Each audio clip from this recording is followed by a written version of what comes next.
नमस्कार। प्रारब्ध के मंच पर आप सभी का स्वागत है। मैं अवनीश। आज हमारे साथ एक बार फिर हमारे प्रारब्ध के इस मंच के खास अतिथि मौजूद हैं, गौरव प्रधान जी। गौरव जी, सबसे पहले आपका स्वागत है। नमस्कार। सबको जय जय श्री राम। जी, जय श्री राम। दर्शकों, झूठ पर झूठ, झूठ पर झूठ, झूठ पर झूठ, और अब तो देश के अंदर बोले जाने के बाद देश के बाहर से भी झूठ का सहारा लिया जा रहा है। हम बात कर रहे हैं कांग्रेस पार्टी की। अभी ज्यादा दिन नहीं हुए, 21 तारीख को ही कांग्रेस के बड़े नेता जयराम रमेश ने ये कहा कि राहुल गांधी की जो सो कॉल्ड न्याय यात्रा है उसको कुछ दिन का विराम देना पड़ेगा, क्योंकि राहुल गांधी जी को कैम्ब्रिज में लेक्चर देने जाना है।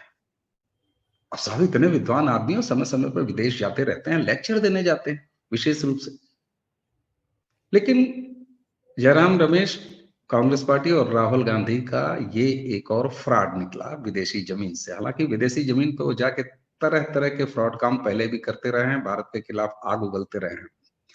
मजे की बात यह हुई कि ब्रिटेन के जीसस कॉलेज, उसके प्रेमाइसेस में ये कार्यक्रम आयोजित किया गया था। तो जरा 5 सवाल खोजी पत्रकारों ने पूछ लिया ईमेल के जरिए जीसस कॉलेज से कि क्या साहब, कॉन्फ्रेंस रूम आपके यहाँ कब बुक हुआ था? आयोजक कौन है? क्या आप आयोजक हैं? या कैम्ब्रिज यूनिवर्सिटी आयोजक है? क्या कॉलेज ने बुलाया है? और कार्यक्रम में थे कितने लोग? तो यहां सबसे पहले दर्शकों आपको ये बता दें कि जो झूठ बोला कि कैम्ब्रिज ने बुलाया है, दरअसल कैम्ब्रिज में नहीं बुलाया गया राहुल गांधी को, बल्कि ये उसकी यूनिवर्सिटी के एक कॉलेज है, वहां पे हुआ। मजे की बात यह है, जीसस कॉलेज ने जवाब क्या दिया? जीसस कॉलेज ने जवाब दिया कि साहब देखिए, ऐसा ही एक पेड इवेंट था, कॉलेज ने बिल्कुल नहीं बनवाया, यूनिवर्सिटी का तो दूर दूर तक कोई रिश्ता नहीं है। एलेना हॉल जिसको बुक किया था, उसको कोई भी अपनी किटी पार्टी, अपने नॉर्मल बैठकी, अपने बर्थडे पार्टी के लिए बुक कर सकता है। और उसी क्रम में किसी प्राइवेट आदमी ने ये बुक कराया। ये राहुल गांधी कौन है, इनको किसने बुलाया, हम नहीं जानते। कितने लोग हैं ये भी हम नहीं जानते। गौरव प्रधान जी, आप तो इन सारी चीजों को पहले ही प्रारंभ के चर्चाओं में बता चुके हैं कि दरअसल राहुल गांधी जाते किसी और बहाने हैं, बहाना कुछ और होता है। लेकिन अब तो ये पूरी तरह से प्रमाणित हो गया, तो क्या ये सवाल नहीं उठाया जाना चाहिए कि राहुल गांधी क्या करने जाते हैं, किन मास्टर्स के पास जाते हैं? क्योंकि फर्जी तरीके से ये बात तो सिद्ध हो गई कि कैम्ब्रिज यूनिवर्सिटी ने उनको बुलाया ही नहीं। अवनीश भाई, मेरे ख्याल से ये चीज हम कई बार रिपीट कर चुके हैं और हमने एक पैटर्न ड्रॉ करा हुआ है, आज से नहीं कई साल से। आप ही के चैनल पे मैंने ये बताया था कि सोनिया गांधी जी की जो लोकसभा में वो फेंट हुई थी, ब्लैकआउट हुआ था और वो गिर गई थी, उनको सहारे की जरूरत थी। वो कोई मतलब ऐसा कुछ नहीं है, उम्र का तकाजा होता है, उसमें कोई वो नहीं, लेकिन उसको बीमारी का स्वरूप दिया गया। और बीमारी का स्वरूप इसलिए दिया गया ताकि वो एक बहाना विदेश जाने के लिए हो। और आपको अगर याद हो और अगर आप देखें ध्यान से, तो सोनिया गांधी जी केवल यूएस जाती हैं, यूके या इटली नहीं जाती हैं। प्रियंका गांधी दुबई जाती हैं, वो यूके नहीं जाती हैं, वो यूएस नहीं जाती हैं। और राहुल गांधी यूएस जाते हैं, यूएस जाते हैं माँ के साथ, अकेले जाते हैं ब्रिटेन में, बहाना बनाते हैं बैंकॉक जाने का। जबकि बैंकॉक इसलिए जाया जाता है क्योंकि यहाँ से आप बिना वीजा के बैंकॉक चले जाते हैं, एक दरवाजे से निकलते हैं और दूसरे दरवाजे से वापस एंटर हो जाते हैं अपना दूसरा पासपोर्ट लेके। तो आपकी जो जर्नी है वो ट्रैक नहीं हो पाती है।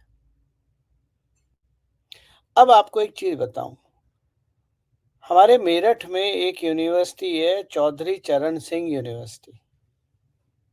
गाजियाबाद के अधिकांश स्कूल और कॉलेजेस चौधरी चरण सिंह यूनिवर्सिटी से एफिलिएटेड हैं। इसमें बहुत से ऐसे कॉलेज हैं जो बीएड की डिग्री देते हैं, जहां क्लास जाने की जरूरत नहीं होती है। साल में 2 बार जाना होता है अटेंडेंस के लिए, बाकी वो सब लगा देते हैं और आपको एक गैस पेपर बेस्ड एग्जाम होता है और आप बीएड पास कर लेते हैं, बीएड पास कर लेते हैं। डिग्री आपको मिलती है कैम्ब्रिज यूनिवर्सिटी से। अब अगर उस प्राइवेट स्कूल की कैफेटेरिया में मैं कुछ पैसे दे के अपने एक चाय पे चर्चा ऑर्गेनाइज कर लूं, तो इसका अर्थ ये थोड़ी ना होगा कि चौधरी चरण सिंह यूनिवर्सिटी ने मुझे होस्ट करा है ऑफिशियली। ऑफिशियली कब होता है कि जैसे अभी मैं कुछ दिन पहले चौधरी चरण सिंह यूनिवर्सिटी में गया था चाय पे चर्चा करने के लिए, और यूनिवर्सिटी की कुलपति महोदया बराबर 2 घंटे 3 घंटे उस चाय पे चर्चा में बैठी, और उन्होंने स्वयं अपने हाथों से सत्कार किया, स्वागत किया। इसे कहते हैं यूनिवर्सिटी स्पॉन्सर्ड प्रोग्राम। लेकिन अगर वही मैं बीएड कॉलेज में जाऊं तो वो यूनिवर्सिटी स्पॉन्सर्ड नहीं होगा, क्योंकि वो कॉलेज एक प्राइवेट है, एफिलिएटेड है वो चौधरी चरण सिंह यूनिवर्सिटी से। इसलिए आप ये नहीं कह सकते चौधरी चरण सिंह यूनिवर्सिटी। अब जैसे मान लीजिए आगरा यूनिवर्सिटी है, आगरा में बहुत से ऐसे कॉलेज होंगे जो आगरा यूनिवर्सिटी से एफिलिएटेड होंगे, बहुत से प्राइवेट कॉलेज होंगे इसी तरह से बीएड वगैरह के या बीए के या बीएससी के जो एफिलिएटेड होंगे आगरा यूनिवर्सिटी में। अब अगर एक प्राइवेट कॉलेज वहां पर, चाहे वो किसी भी डिसिप्लिन का हो, उसमें उसके ऑडिटोरियम को मैं किराए पे लेता हूं और अपनी व्याख्यान करने के लिए या उनका बोर्ड रूम लेता हूं अपना लेक्चर देने के लिए, और फिर मेरे सारे लोग ये बोलें कि गौरव प्रधान आगरा यूनिवर्सिटी में लेक्चर देने जा रहे हैं, तो ये मिस रिप्रेजेंटेशन होगी या नहीं होगी? क्योंकि मैं आगरा तो जा रहा हूं, ये बात तो सही है, लेकिन आगरा यूनिवर्सिटी में नहीं जा रहा हूं, एक प्राइवेट कॉलेज में जा रहा हूं। यहां पर भी यही हुआ, कैम्ब्रिज यूनिवर्सिटी बोला गया, कैम्ब्रिज यूनिवर्सिटी से जीसस कॉलेज एफिलिएटेड है। अब लोगों को एक चीज यहाँ ये ध्यान रखनी चाहिए, और उसमें कोई बुराई नहीं है, क्योंकि हर इंसान को विदेशी यूनिवर्सिटी के सेटअप का आइडिया नहीं होता है। विदेशों में जनरली यूनिवर्सिटी के कैफेटेरिया में एक छोटा सा पब्लिक एरिया होता है, जिसको आप अपनी सुविधा अनुसार, जरूरत के अनुसार बुक कर सकते हैं, और वहां पर आप अपना लेक्चर दें, बर्थडे सेलिब्रेट करें, शादी सेलिब्रेट करें, वन नाइट स्टैंड सेलिब्रेट करें, आपकी मर्जी। उसका इंडोर्समेंट किसी भी रूप में यूनिवर्सिटी से नहीं होता है, वो एक पेड इवेंट होता है, कैफेटेरिया के बाजू में होता है, ताकि चाय पानी आराम से सर्व किया जा सके। राहुल गांधी का भी बिल्कुल यही है, और इनके कर्ता धर्ता जो ज्ञान की गंगोत्री जिनको ये मानते हैं, सैम पिटोडा, ये 2 नंबर के काम सैम पिटोडा ही करते हैं, क्योंकि उन्होंने अपने जीवन में भी बहुत 2 नंबर के काम किए हैं। तो मैं आपको पहले दिन मैंने बोला था ये कोई यूनिवर्सिटी वगैरह में नहीं जा रहा है, ये कैमोफ्लेज। अब ये जरूरत क्या है करने के लिए, इसके लिए आपको एक और एग्जाम्पल देता हूँ। बुरा ना मानिएगा, बड़ा वैसे तो बड़ा फनी एग्जाम्पल है, पर कुछ संस्कारी लोग बड़े फ्रेजाइल होते हैं और जल्दी बुरा मान जाते हैं। जी जी। बहुत से लोग बोलते हैं कि हम अपनी बिजनेस मीटिंग के लिए गोवा में जा रहे हैं। गोवा में वो आधे घंटे की बिजनेस मीटिंग की फोटो निकाल के अपनी पत्नी को भेज देते हैं, और उसके बाद वो 2 दिन मीटिंग में क्या होता है, वो होटल में क्या होता है, वो आप भी समझदार हैं, मैं भी समझदार हूँ। तो राहुल गांधी का भी यही हुआ कि एक वहां पर खड़े होके फोटो खिंचवानी है, और फोटो खिंचवा के दुनिया को ये बतानी है हम लेक्चर दे रहे हैं, लेकिन अंदर वो कैमोफ्लेज था, छिपाने के लिए असली मीटिंग क्लोज डोर हुई थी, जहां 2024 के चुनाव का डिस्कशन हुआ था, और टूल किट किस तरह से आएगी, चाहे वो रेलवे स्ट्राइक की बात हो या और डिसरप्शन की बात हो, डिसरप्शन कैसे क्रिएट करा जाए 2024 के चुनाव में, वो जरूरी है, क्योंकि 2024 का चुनाव डिसाइड कर देगा कि कांग्रेस का अस्तित्व होगा या नहीं होगा। और ये बिल्कुल गौरव। कांग्रेस के भी कांग्रेस के अस्तित्व की बात नहीं है, ये गांधी परिवार के अस्तित्व की बात है कि 2024 के चुनाव के बाद गांधी परिवार की पकड़ कांग्रेस पार्टी पे रहेगी या खत्म हो जाएगी।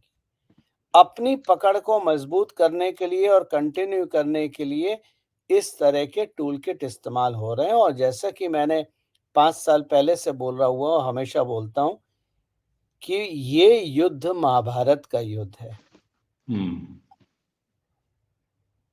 बिल्कुल, ये बात तो साफ तौर पर समझ में आती है। अच्छा गौरव जी, क्या ऐसी कोई संभावना लगती है ऐसे ही, क्योंकि वो वीडियो का डिस्क्रिप्शन में हम लिंक डाल देंगे जिस पर इनके राहुल गांधी की यात्रा को ब्रेक देने के पहले या उसके एक दिन पहले ही हमने आपसे चर्चा किया था और उसमें ही हम लोगों ने ये खोल के रख दिया था, पूरी बात सामने आ गई थी। अब वो बात केवल सत्यापित हो रही है, इसलिए हम इस वीडियो पर उस सत्यापन की चर्चा कर रहे हैं।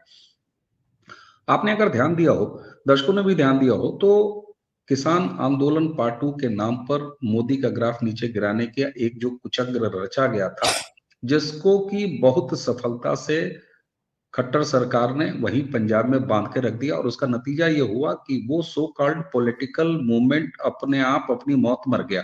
कारण ये रहा कि उसको न पंजाब से कोई सपोर्ट मिला आम लोगों का, न उसका राजस्थान से मिला, न हरियाणा से मिला, न वेस्ट यूपी से मिला। तो पार्ट 1 जैसा कोई जलसा सज ही नहीं सका। तो एक तरह से कहिए कि आंदोलन नाम का, मोदी विरोध के आंदोलन नाम का वो बच्चा जो है वो टाइम से पहले अबार्ट हो गया। क्या इससे दुखी होके अपने मास्टर्स के पास सीधे राहुल गांधी भाग के गए और ये फर्जी ढोंग रचाया कि साहब वहां पर हम लेक्चर देने जा रहे हैं, ताकि कोई और बवाल खड़ा कर सके अल्टरनेट, क्योंकि किसान आंदोलन नाम का तो उनका केरोसिन का आयल जो है वो फट गया, ढोल खत्म। पिछले 10 साल से बराबर ये कोशिश हो रही है कि काठ की हांडी को बार बार चढ़ाया जाए। कांग्रेस पार्टी यानी कि 10 जनपद और सैम पिटोडा और जयराम रमेश और केसी वेणुगोपाल जैसे मूर्ख एडवाइजर्स ये नहीं समझ पा रहे कि भारत की जनता जागरूक हो चुकी है, मूर्ख नहीं है। कैम्ब्रिज का नाम लेके जो एक कैम्ब्रिज का ही नाम क्यों, कैम्ब्रिज या ऑक्सफोर्ड का ही या हार्वर्ड का ही नाम क्यों? क्योंकि वो जानते हैं कि भारत में बहुत सारे मूर्ख लोग हैं जो केवल किसी व्यक्ति को पलकों पे इसलिए बिठा लेंगे कि वो हार्वर्ड में की कैंटीन में चाय पी के आया है। और हमारे यहाँ ऐसे बहुत सारे लोग हैं 80 साल 85 साल के, जिनको आज भी अपने सीवी पे हार्वर्ड एजुकेटेड लिखना पड़ता है, पीएचडी फ्रॉम हार्वर्ड लिखना पड़ता है। यही लोग ये नहीं समझ पा रहे कि भारत की जनता जागरूक हो चुकी है। भारत की जनता सोशल मीडिया के माध्यम से 5 मिनट नहीं लगते हैं पोल खोलने में और वो सारी चीजें खोल जाती हैं। लेकिन जब आप चापलूसों से घिरे हुए हों और चापलूसों का ग्राउंड रियलिटी से कोई लेना देना दूर दूर तक ना हो, या चापलूस खुद अपने आप में इलेक्टेबल पर्सन नहीं हो जो खुद चुनाव अपने बलबूते पे जीतें, तो इस तरह की मूर्खता हर बार होती रहेगी। और हम जैसे अब जहां तक ये कैम्ब्रिज यूनिवर्सिटी की बात है, मैं आज बताता हूँ। मेरा मेरा बचपन का दोस्त, मेरे कॉलेज स्कूल टाइम का दोस्त कैम्ब्रिज में सीनियर प्रोफेसर है। हमने पहले ही पता कर लिया था कि कैम्ब्रिज में इस तरह की कोई बुकिंग नहीं है। वहीं से मेरी बात को मैं मजबूती देने लगा। लेकिन अनफॉर्चुनेटली हम क्योंकि प्राइवेट सिटीजन्स हैं, हम वो ईमेल पब्लिक नहीं कर सकते to maintain the dignity of my friend, और हमारे जो रिश्ते हैं उनको इसलिए मैंने उसका जिक्र पहले नहीं करा था। लेकिन ये हार्वर्ड चले जाएं, ऑक्सफोर्ड चले जाएं, एमआईटी चले जाएं और कहीं भी चले जाएं, अपने मित्र हैं जो प्रोफेसर लेवल पे हैं, बहुत सीनियर लोग हैं। ठीक है, तो इनके झूठ को पकड़ना बड़ा आसान है। और ये कांग्रेस के जो चापलूस हैं, 3 नाम मैंने आपको बताए, केसी वेणुगोपाल, जयराम रमेश और सैम पिट्रोडा, इन तीनों ने मिलकर राहुल गांधी की बैंड बजा रखी है। बिल्कुल, वो साफ तौर पर दिखाई देता है। और जिस सैम पित्रोदा की आप बात कर रहे हैं, दर्शकों, जो कम उम्र के दर्शक हैं या जो बड़े नौजवान हैं जिन्होंने राजीव गांधी का समय नहीं देखा है, बोस सैम पित्रोदा के बारे में थोड़ा हो सकता है अनभिज्ञ हूँ। सैम पित्रोदा स्वर्गीय राजीव गांधी यानी राहुल गांधी के पिताजी के जो है वो टेक्निकल एडवाइजर थे। और किस तरीके से, और कभी मजे की बात यह है कि वो भारत में कम बाहर ज्यादा रहे हैं, और बाहर रहने के बावजूद भी नाम उनका सैम पित्रोदा है, लेकिन नाम उनका क्या है उस पर क्या ही जाएं। आप डिस्क्रिप्शन वाले वीडियो को देखिएगा तो उस पर पूरी चर्चा है। गौरव जी, अब चुनाव को बहुत ज्यादा दिन रह नहीं गया है। जहां तक डेट डेट एक डिक्लेयर होने की बात है, तो अगले कुछ एक दिनों में, मैं ये नहीं कह रहा हूं कि कल आप परसों, मैं ये भी नहीं आप कह रहा हूं जी। ये आप ये सवाल पहले पूछें और हम टॉपिक को चेंज कर दें, इससे पहले मैं एक चीज़ दर्शकों को और बताना चाहता हूँ, जो प्रीवियस सब्जेक्ट रह गए करा था अभी हमने, कि सैम पिट्रोडा डायरेक्टली इनडायरेक्टली कबाल के आदमी हैं। जो भारत विरोधी कबाल है, जो जिसको आप जॉर्ज सोरोस कबाल भी बोल सकते हैं, सीआईए कबाल भी बोल सकते हैं, क्योंकि ये सब एक ही थाली के चट्टे-बट्टे हैं। भारत को नरेंद्र मोदी मुक्त कैसे करना है, बस इनका यही एक ध्येय रह गया है, क्योंकि सबकी कमाई बंद हो चुकी है। भारत किसी के अधीन नहीं रहा है। जब तक भारत अधीन था, जब तक हम कोई भी काम इनसे पूछे बिना नहीं करते थे, तब तक ये खुश थे। जब से हमने अपना काम स्वयं करना शुरू कर दिया है, अपने डिसीजंस खुद लेने शुरू कर दिए हैं और पीएमओ से खबरें लीक होनी बंद हो गई हैं, इनकी दुकानें बंद हो रही हैं, जिससे इन्हें परेशानी है। इन्हें मोदी से कोई खास परेशानी नहीं है। अगर आज मोदी बोलें कि सारी चीजें लीक होनी चाहिए, मनरेगा के फर्जी वोटर आने चाहिए और आपका डायरेक्ट ट्रांसफर बंद होना चाहिए, कैश इकोनॉमी आनी चाहिए और आपका जीएसटी हटना चाहिए। जितने काले पैसे का कमाने का माध्यम है, जैसे एफसीआरए सबका बहाल कर देना चाहिए, जो एनजीओ बैन कर रहे हैं उनको खोल देना चाहिए। आपको लिख के रख रहा हूँ, राहुल गांधी को बाहर जाने की जरूरत नहीं है, क्योंकि दिक्कत तो यहां है। और जाति में तोड़ना, इनका हिंदू समाज को बिखेरना ही इनके लिए जीत का एक माध्यम है। हिंदू समाज जितना बिखरेगा, ये उतने ताकतवर होंगे, जैसे कि 70 साल रहे। तो दिक्कत ये है कि हिंदू समाज संगठित क्यों हो रहा है। और मैंने आपको पिछले बार भी बोला था कि 11 नवंबर की शायद तारीख थी, जब से ये शुरू हुआ कि रामलला के प्राण प्रतिष्ठा होगी। और जब इन्होंने सारे हम्टी डम्टी शंकराचार्यों को उतारा, गुरुजनों को उतारा जो बिकाऊ हैं, जब वहां से बात नहीं चली और प्राण प्रतिष्ठा नहीं रोक पाए, तो ये आनन फानन में किसान आंदोलन ले आए। किसान नहीं, उसको खालिस्तानी आंदोलन। अब खालिस्तानी आंदोलन के बहुत सारे कारण हैं। पहला कारण तो खालिस्तान को हमेशा टूल की तरह इस्तेमाल करा है कांग्रेस पार्टी ने। ये आप भी जानते हैं, हम भी जानते हैं, आज की बात नहीं है, हमेशा की बात है। हम लोग डिटेल में बात भी कर चुके हैं। लेकिन पंजाब की एक बीमारी अलग है। पंजाब ही क्यों आगे आता है? क्योंकि पंजाब की फसल अब दुनिया में रिजेक्ट होने लगी है। और जब जैसे पंजाब का बासमती राइस है, वो कई देशों ने मना कर दिया, क्योंकि उसमें पेस्टिसाइड्स की मात्रा बहुत ज्यादा है, परमिटेबल लिमिट से कई गुना ज्यादा है। तो जब वो बदनाम कर दिया गया है, तो आपको अपनी फसल सेव करने के लिए और अपनी कमाई करने के लिए क्या चाहिए कि एक निश्चित दर तय हो जिस पे उसको खरीदा जाए, जिसके लिए इन्होंने कहा एमएसपी की गारंटी।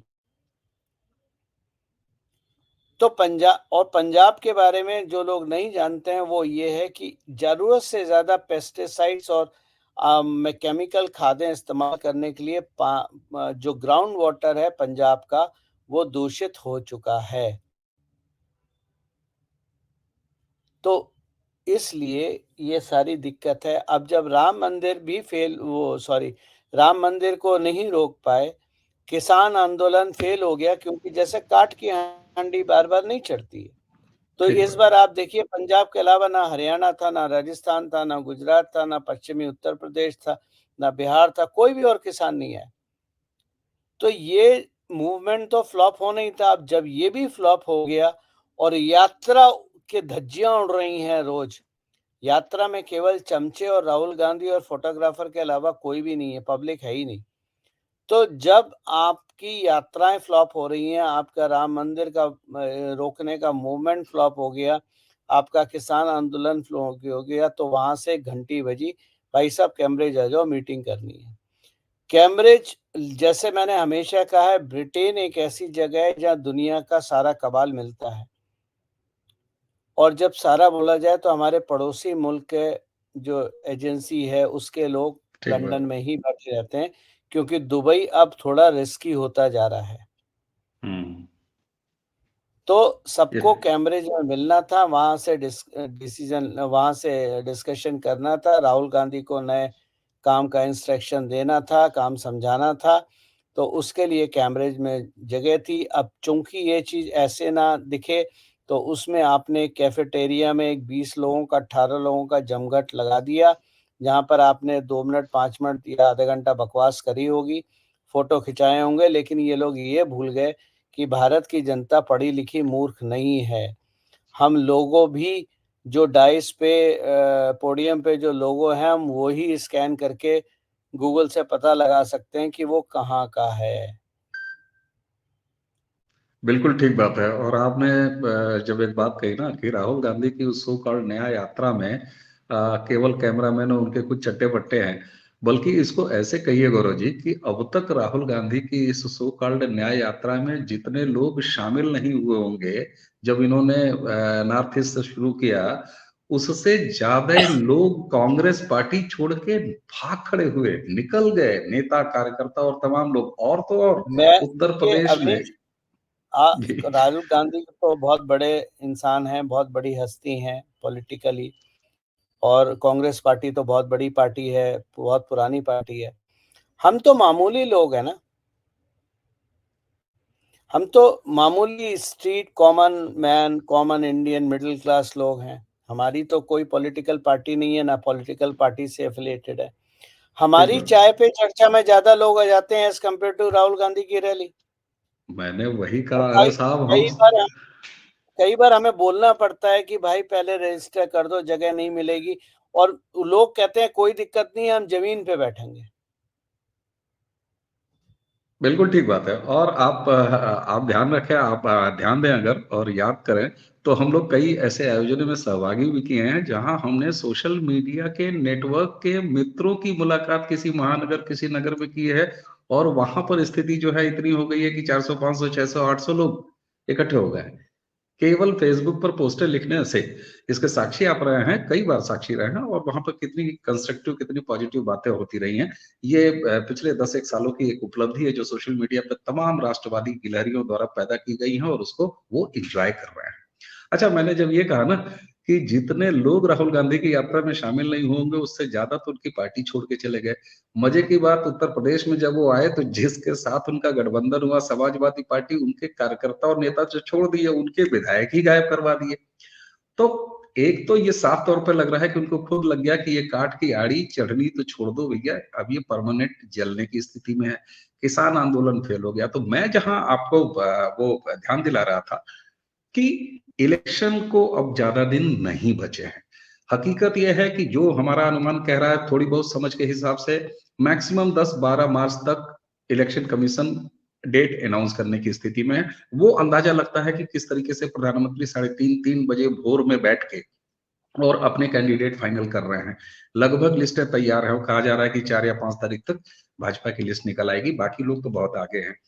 ऐसे में उनके मास्टर्स, कबाल के लोग जिन्होंने उनको तलब किया है, मैं तो अब बुलाया जाना भी नहीं कहता हूं, तलब किया है राहुल गांधी को कि भैया इतने बड़े फ्लोर तुम आग लगाने में अभी तक सफल नहीं हो पाए भारत में। क्या अब राहुल गांधी की नेगेटिविटी और उनके पीछे के गिरोहों के पास कोई ऐसा वक्त बचा भी है कि जब वो भारत में इलेक्शन के पहले आग लगा सके? बड़ी प्रैक्टिकल जमीन पर, क्योंकि आप बड़ी जमीनी और प्रैक्टिकल बातें करते हैं। देखिए, भारत ये लोग इसलिए असफल हुए हैं क्योंकि इन्हें ये 70 साल पुरानी ट्रिक को इस्तेमाल कर रहे हैं कि लोगों को लड़वाओ, दंगे कराओ, लोगों को डिवाइड करो और वोट जीत लो। ट्रायंगुलर कॉन्टेक्स्ट में वोट को जीत लो। वो चीज़ें खत्म हो चुकी हैं। मैं आपसे और दर्शकों से और जो महान हस्तियाँ हैं यूट्यूब पे, उनसे एक बात का निवेदन करना चाहूँगा। इसमें पत्रकार भी लोग भी हैं जो मीडिया के हैं। जो 70 साल की राजनीतिक तरीके हैं, वो बदल चुके हैं। पिछले 10 सालों में बहुत कुछ बदला है और ख़ास तौर से राजनीति करने के तरीके बदल चुके हैं। नरेंद्र मोदी जी ने 10 साल में एक ऐसा मकड़ी का जाल बुना है कि अगर आप डेवलपमेंट की पॉलिटिक्स में की बात करोगे तो श्रेय चला जाएगा नरेंद्र मोदी जी को, और अगर आप कास्ट और रिलीजन की बात करोगे, लोगों को लड़वाने तुड़वाने मरवाने की बात, दंगों की बात, तो लोग आपके अगेंस्ट चले जाएंगे। तो अभी वो किस करवट बैठे उनको यही समझ में नहीं आ रहा। और ये जो जितने पॉलिटिकल पंडित हैं, चाहे वो कांग्रेस पार्टी में हो, जयराम रमेश, केसी वेणुगोपाल अपनी सीट तो छोड़िए, पंचायत का चुनाव नहीं जीत सकते। जो इंसान पंचायत का चुनाव नहीं जीत सकता, वो स्ट्रेटेजी बनाएगा। और भाजपा में भी ऐसे लोग हैं, सुब्रमण्यम स्वामी सर हैं, पंचायत का चुनाव नहीं जीत सकते, लेकिन वो डिप्लोमेसी और सारी चीज में टांग अड़ाने की कोशिश। लेकिन मोदी सरकार के लोग ऐसे हैं जो उनके चक्कर में नहीं आए और बचे रहे। राहुल गांधी चापलूसों से घिर चुके। राहुल गांधी में अपना तो दिमाग है नहीं, जो आप उसे लिख के दे देते हो वो रात भर शायद रट्टा मारता होगा, सुबह जितना याद रह जाता है उतना सुना देता है, जितना याद, अब आधा टुकड़ा इधर का, आधा टुकड़ा उधर का, आधा टुकड़ा कहीं और का, जितना जितना पैच में याद रह गया और वो सबको जोड़ देता है। तो ना किसी की समझ में आता है क्या बोला, ना उसकी, और उसको समझने की तो जरूरत ही नहीं है। तो केसी वेणुगोपाल और जयराम रमेश ने बर्बाद कर दिया। और जितना सोशल मीडिया या टीवी है, उसकी बर्बादी का एक श्रेय जाता है जो उनकी 3-4 महिलाएं प्रवक्ता हैं, चाहे वो रागिनी नायक हो, चाहे वो खेड़ा हो, चाहे वो आपकी सुप्रिया स्नेथ हो या अलका लांबा हो। ये सब मुंह फट लेडीज है जिनको भाषा की कोई मर्यादा नहीं है और कोई समझ की बात नहीं करेंगे। ये केवल ये सोच के आती हैं, आज मैं दंगल में जा रही हूँ, मार पीट के बाहर निकलूंगी। तो राहुल गांधी अब रिपेयरेबल नहीं है। राहुल गांधी का अंत हो चुका है, अब वो रिपेयरेबल नहीं है। जो रिपेयरेबल है, अभी थोड़ा बहुत चांस है, जबकि उसको भी लोग समझने लगे हैं, वो उनकी बहन है। और उनकी बहन के कारण ही हिमाचल सरकार बच गई, क्योंकि बंदर का जो बंटवारा होता है ना, वो हुआ था, हिमाचल तुम रखो, कर्नाटक हम रखेंगे। तो आप समझिए, जो आप हिमाचल में भी देखते हैं और जो आप कर्नाटक में देखते हैं या जो आप तेलंगाना में देखते हैं, वो भाई बहन की, सॉरी भाई बहन नहीं, मतलब प्रियंका गांधी और राहुल गांधी की अंदरूनी लड़ाई है। इसीलिए माता जी दोनों लड़ाई को छोड़ के राजस्थान से राज्यसभा बनने गई, क्योंकि गहलोत आज भी चरण चाट गुलाम है गुलाम है, माता जी। बिल्कुल समझ में, बिल्कुल सही। आपने व्यंग में ही सही, लेकिन राहुल और प्रियंका का नाम लेते हुए जब भाई बहन का, तो अचानक आपने म्यूट कर दिया, पाज ले लिया। इसके भी खैर दर्शक इसका अंदाजा लगाएं। हम नहीं चाहते कि हम इस पे बहुत ज्यादा इस प्लेटफॉर्म पे खुल के बात करें। अच्छा, आपने 2 स्टेट का नाम लिया, आपने हिमाचल का नाम लिया, आपने कर्नाटक का नाम लिया। राहुल गांधी और प्रियंका वाड्रा के बीच में इन दोनों स्टेट के बंटवारे की भी बात कही। राज्यसभा चुनाव का जो हाल हुआ है हिमाचल में, उससे देख के साफ-साफ लग रहा है कि दरअसल ये लड़ाई पॉलिटिकल हो किसके बीच में रही थी दिल्ली में, जो हिमाचल में थे ही नहीं दोनों। अब राहुल गांधी आग लगाने की पूरी कोशिश करते हैं, तो कर्नाटका में उनके मुख्यमंत्री और उनकी सरकार सिद्धारमैया, आपको दर्शकों को सबको पता है कि किस तरीके से बेंगलुरु में एक कैफे में बम विस्फोट हुआ है। और वो बम विस्फोट ऐसे मौके पे हुआ है जब कर्नाटक की एक राज्यसभा सीट जिसको कांग्रेस के उम्मीदवार ने जब जीता, तो पाकिस्तान जिंदाबाद के नारे लगे। और उसके बाद वही कर्नाटका है जहां से कांग्रेस लीडर ने ये कहा कि भैया पाकिस्तान भाजपा का दुश्मन हो सकती है, हमारा दुश्मन नहीं है, हमारा यानी कांग्रेस का तो वो पड़ोसी है। तो ये मानसिकता, और मंगलुरु में इसी नवंबर में हुई घटना जिसमें एक प्रेशर कुकर बम जो है वो फट गया, जिसमें सीधे-सीधे इस्लामिक स्टेट का जो मॉड्यूल है, उनका जो तरीका है, वही लगभग यहाँ रामेश्वरम कैफे में दिखाई दे रहा है। तो कांग्रेस तो अभी भी राहुल गांधी के नेतृत्व में ऐसी कोशिश कर रही है। उसने ये कोशिश करके दिखाया, आखिर इलेक्शन के ठीक मौके पर जो ये देश पिछले 10-12 सालों से सर बम विस्फोट जैसी बातें भूल चुका था 2014 के बाद, उसको ये दिखाया जा रहा है कि देखो इस तरह की चीजें हो सकती हैं। राहुल गांधी के लौटने के बाद इलेक्शन के बीच में आपने पहले की हमारी चर्चा में आशंका व्यक्त की थी कि एक बार फिर जहर फैलाने और आतंक मचाने का काम राहुल गांधी कर सकते हैं, उनके पीछे के लोग उनसे करवा सकते हैं, या उनके मास्टर्स उनको जबरदस्ती डंडा मार के कह सकते हैं कि जा आग लगा। ऐसी कोई संभावना अभी भी शेष देखते हैं क्या? इतनी ताकत है इस देश की सकारात्मकता के सामने राहुल गांधी और उनके कबाल में?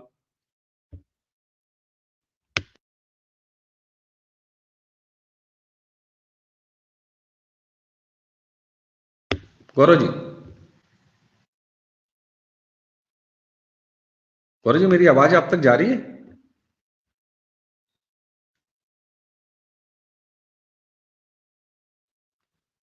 गौरव जी, मुझे लगता है कि गौरव जी के नेटवर्क पे कोई इश्यू है।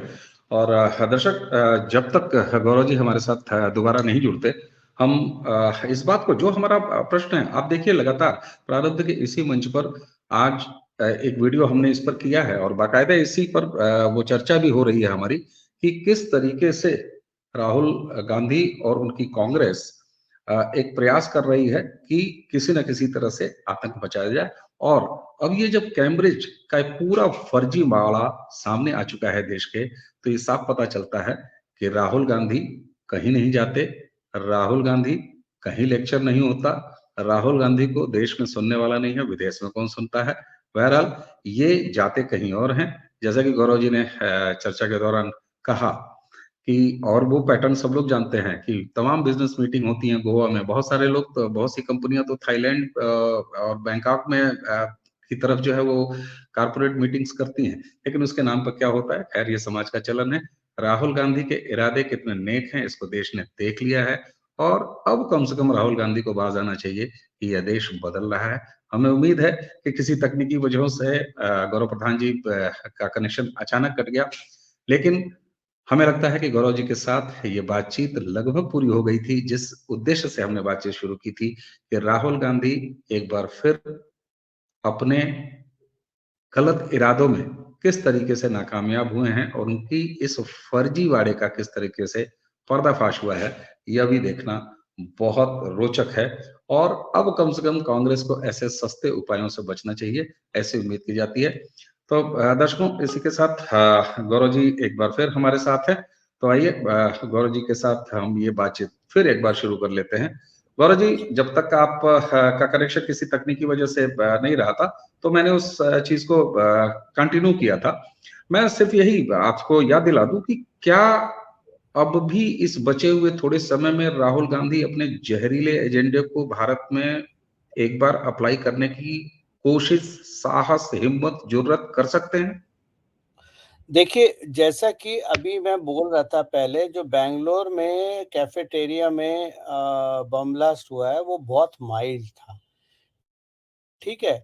उस बम ब्लास्ट को उसके पीछे किसी को हार्म करना नहीं था, और पर उसका एक कारण था, उस बम ब्लास्ट से न्यूज़ क्रिएट करना। देखिए 2 हैं, या तो आपको हार्म करना है या न्यूज़ क्रिएट करना है।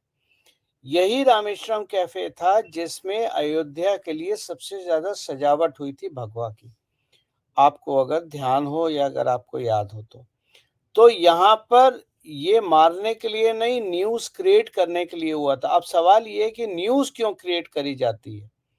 वो इसलिए कि कांग्रेस किसी भी रूप में ये बताना चाह रही थी बैलेंस बिटवीन द सेक्युलर, जो सेक्युलर बैलेंस है टेररिज्म का, टेररिज्म में जो सेक्युलर बैलेंस है, उसको करना चाह रही थी।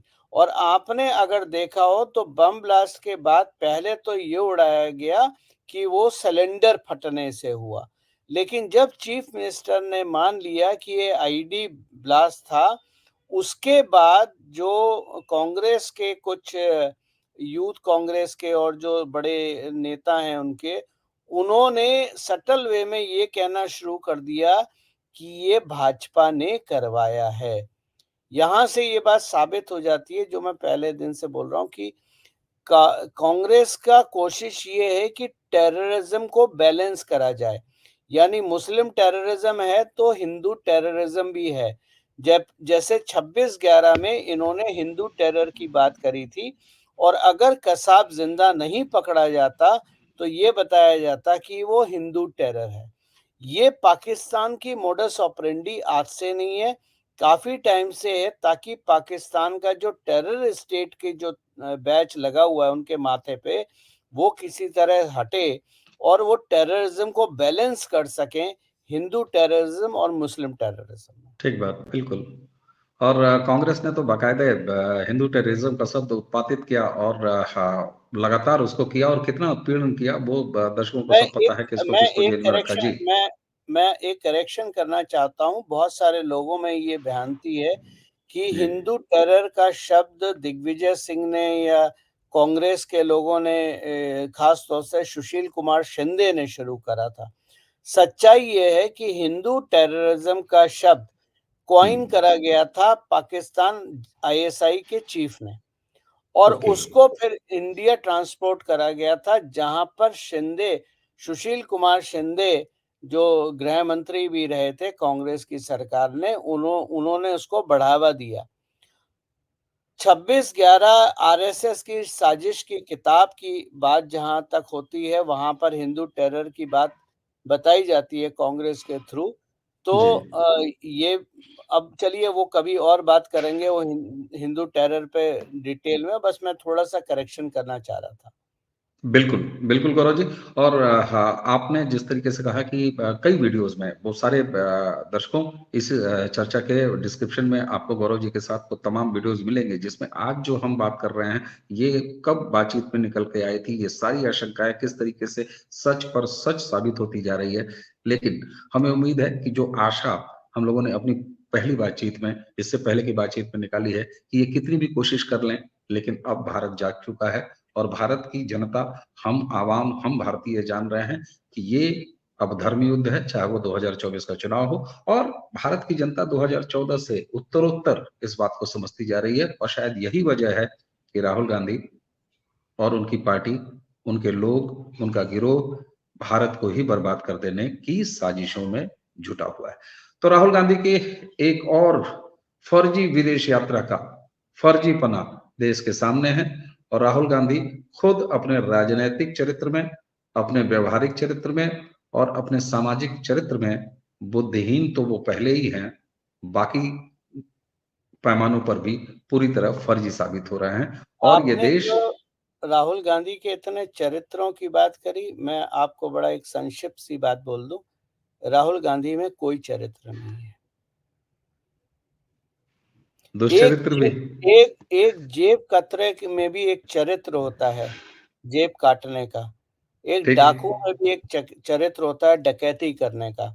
राहुल गांधी में कोई चरित्र नहीं है। ये क्या ही कहा जो जाए। जो जो आपने वो कपड़ों की दुकानों के बाहर पुतले खड़े हुए देखे होंगे ना, जी, जी। जिनको आज शेरवानी पहना दी जाती है, कल कोट पहना दिया जाता है, परसों टी-शर्ट पहना दी जाती है। राहुल गांधी उसी पुतले की तरह एक नग्न पुतला है, जिसके हाँ, अंदर बिल्कुल। अपना कंस्ट्रक्टिव दिमाग कुछ है नहीं।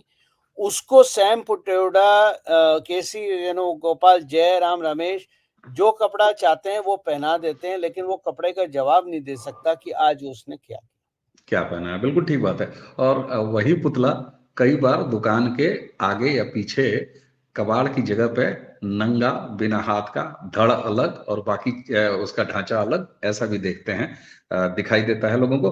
दर्शकों, क्या ही कहना, गौरव जी के साथ निरंतर बातचीत का क्रम जारी रखने की इच्छा होती है, लेकिन हमें उम्मीद है कि आज जिस मुद्दे पर हमने गौरव जी के साथ ये वार्ता की, आप तक उसका संदेश, उसके निहितार्थ पहुंचे होंगे।